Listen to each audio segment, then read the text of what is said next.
آیا کله مو فکر کړی چې د افغانستان په یو کلي کې یو عادي ورځ څنګه وي؟ راځئ نن یې له نږدې وګورو.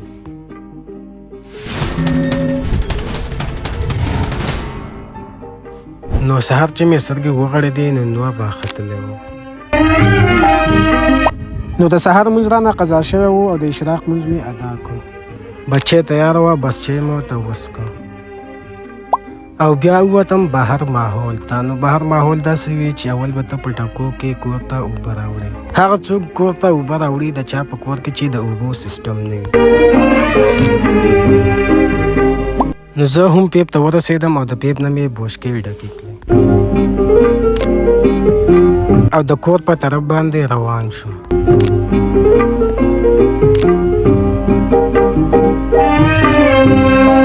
نو ګرمي ډېره سیوا وه، خوله شوې ومه، د ځان نه مې خولې وچې کړې او روان شوم د لامبلو په طرف. نو پیپ ته ماشاءالله کسان زواله مخکې رسېدلي وو. نو زه هم پیپ ته کېناستم او ځان مې ورته یخ کړ.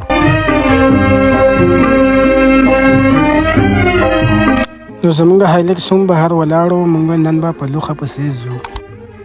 نو ګیټ مې کلاو کړ او ور وختم موږ چې لوښه پسې شو. نو لوښه مو کور ته راورسوله. نو روټۍ تیاره وه، بیا مې ورته روټۍ وخوړه. نو بیا ډېر سخت ستړي شوي مو ویل کونړ سیند ته ولاړ شو او هډوکي به مو لږ دمه شي. نو د کونړ سیند په طرف روان شو.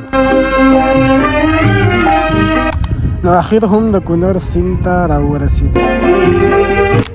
نو د کونړ سیند د لامبلو بیا بل شان مزه وي. نو په کونړ سیند کې مې ورته ځان یخ کړ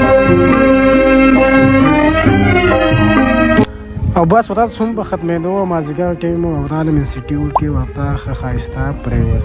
نو داسې ښایسته او خوندور او تاریخي ولاګونو لپاره ثنا الله افغان فالو کړئ.